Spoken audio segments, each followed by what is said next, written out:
Hear what the CEO of a multi-million-dollar company had to say to students. See how the UA is reaching out to alumni for donations. And learn how renovations to Old Main are progressing. All this and more tonight on Wildcast. Live from the University of Arizona UATV studio, this is Wildcast.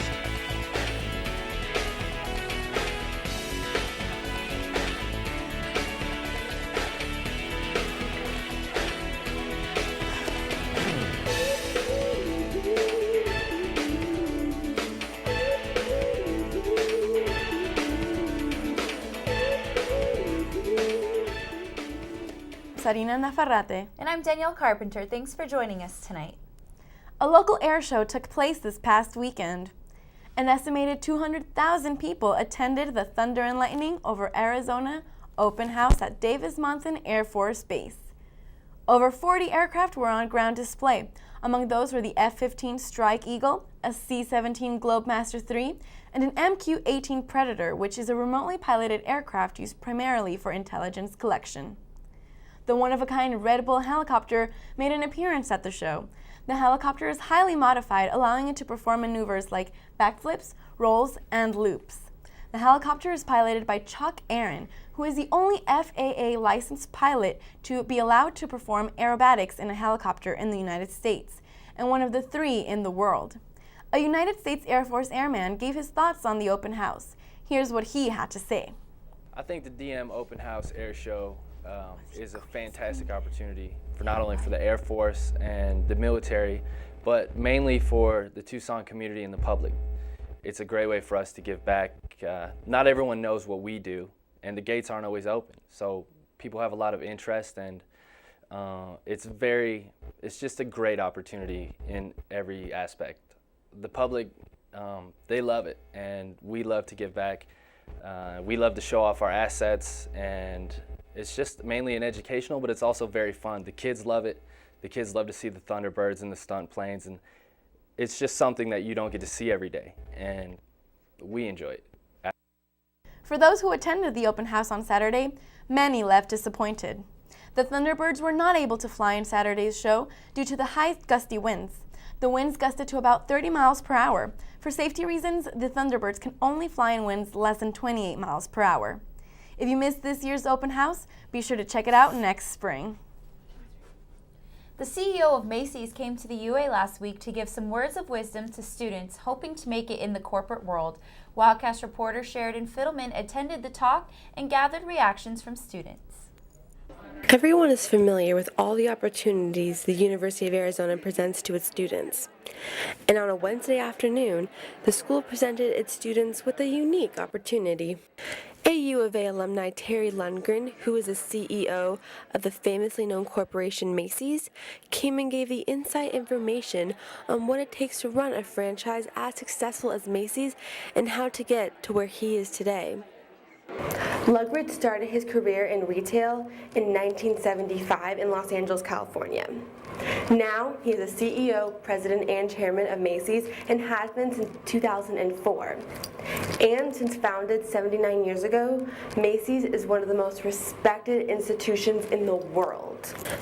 Many students, especially those in business, were very vocal on how informative this meet and greet actually was.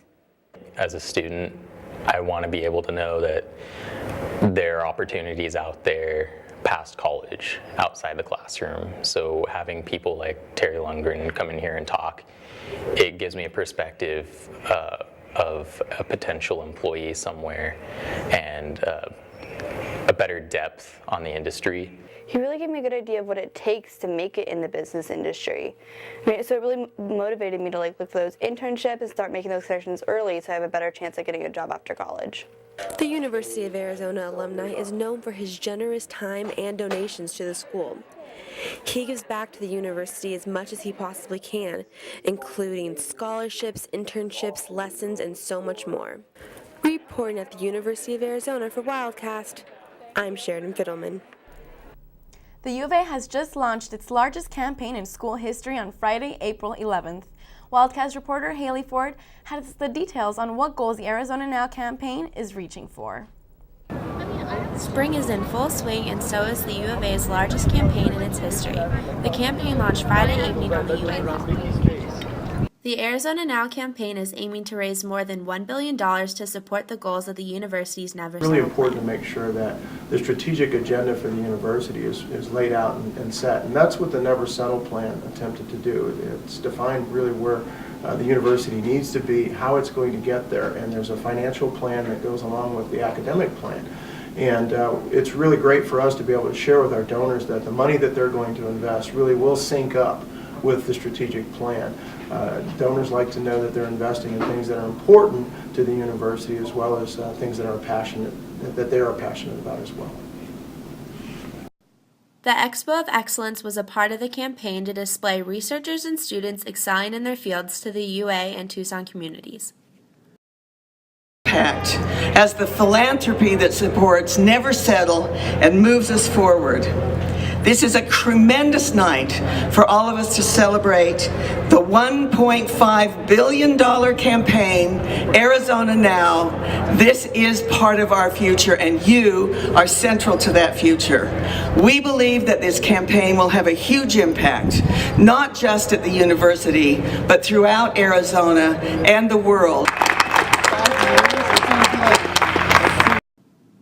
It was announced at Friday evening's event that over $850 million in private funds have been raised, and now the campaign has gone public.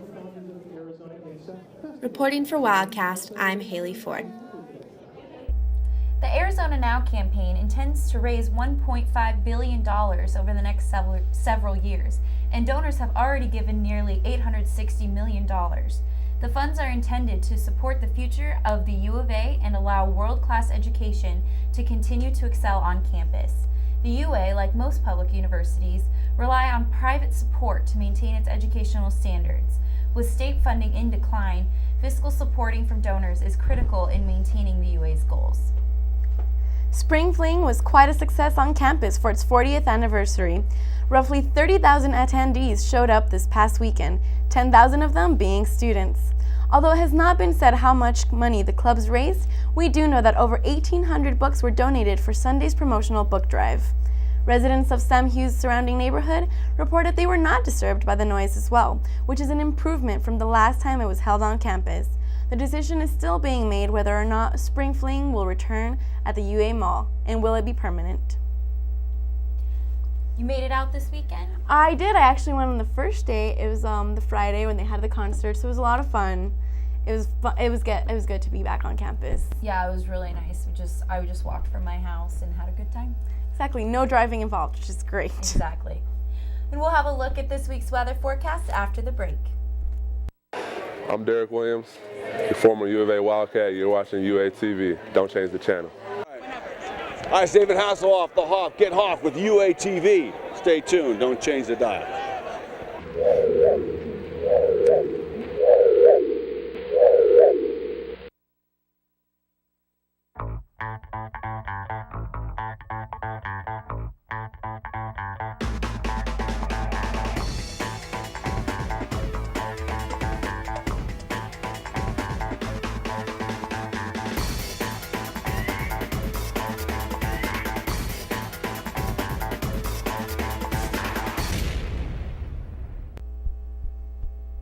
Temperatures are rocketing up in Tucson, and it's time to start pulling out your sunscreen.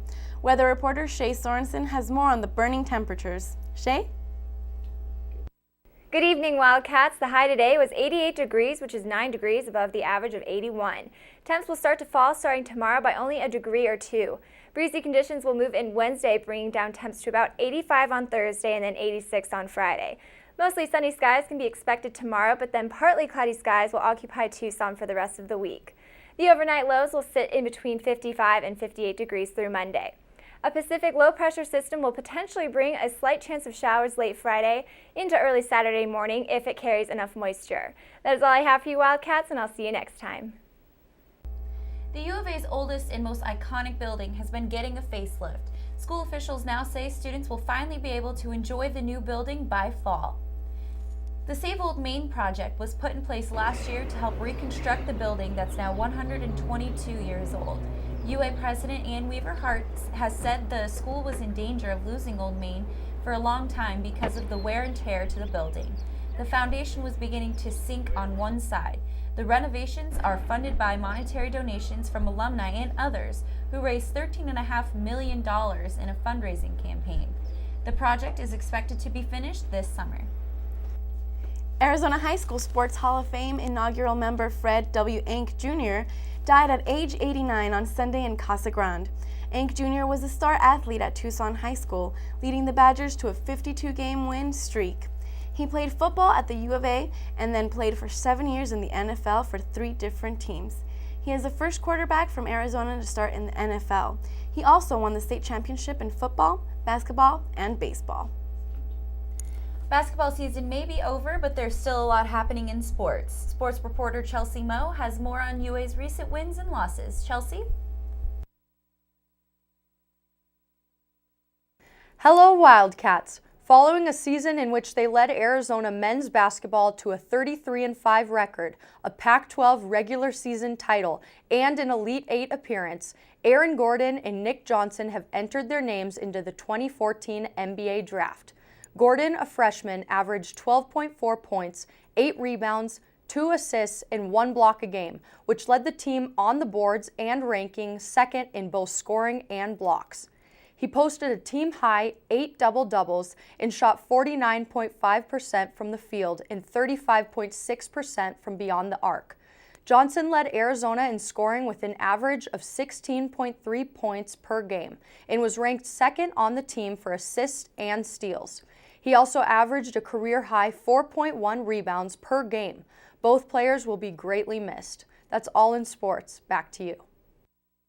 Thanks for tuning into Wildcast. There are some upcoming events here at the U of A you might be interested in. Shakespeare's A Midsummer's Night's Dream will open tomorrow night, put on by the Arizona Repertory Theater. The Vagina Monologues, run by the Wildcat Community for Feminist Advocacy and the Campus Health Oasis program, will run Thursday through Saturday at 10 p.m. And Saturday, the University Medical Center will be hosting a blood drive from 10 to 2 p.m. For more information on any of these events and others being held at the U of A, please visit our Facebook page at UATV3. And you can watch us anytime online at uatv.arizona.edu or, of course, on our YouTube channel, UATV-CH3. We'll see you next week for another edition of Wildcast.